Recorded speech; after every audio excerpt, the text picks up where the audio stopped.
Hi everyone and happy World Turtle Day. My name is Kelly and I'm an environmental educator for the Niagara Region Park Interpretive Programs Office through New York State Parks.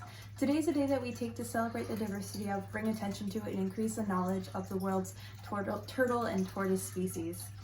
We also take the time to encourage our fellow humans to do their part and help protect the turtle species to help them grow and survive in ways that are super simple and we do every day anyway, such as recycling.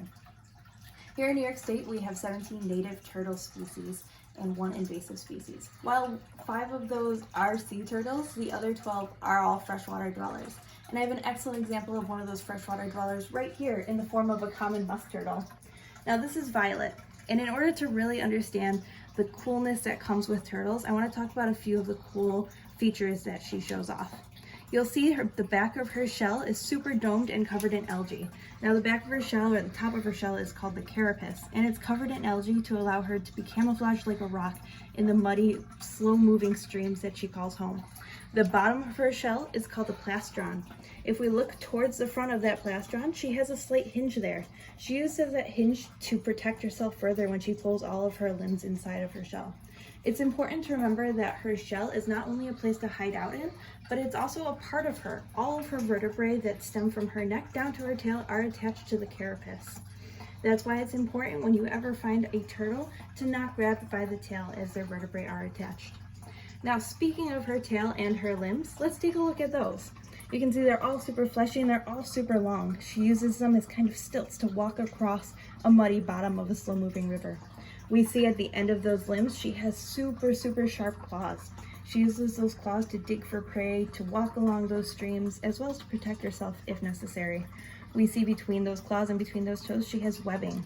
She has this webbing because she's a primarily aquatic turtle and she uses it to swim and get around a little bit better. If we look at her head as she swims on by, we'll see those little dangly appendages hanging off of her chin. Those are all called barbels, and those barbels are used to sense things underneath her, such as prey or small moving fish. Now, Violet is also known as a stink pot. She gets those names from the 4 musk glands that line the margins of her carapace and her plastron. Those musk glands act similar to those on a skunk, and when she's frightened or afraid, she lets off this foul-smelling musk that warns off predators as well as gives her a little bit of extra time to get away. Now, as I mentioned, she is primarily aquatic, and she finds home in muddy streams that are slow-moving on the bottom, where she can protect herself and looks for prey.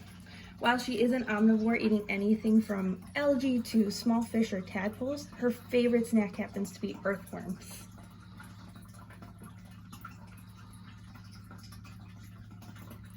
As I mentioned before, you can help these turtle species in many ways. Some as simple as recycling or cutting those plastic 6-ring tabs on your pop bottles or pop cans. Let us know in the comments some of the ways that you think would really benefit our turtle populations and help the species to thrive.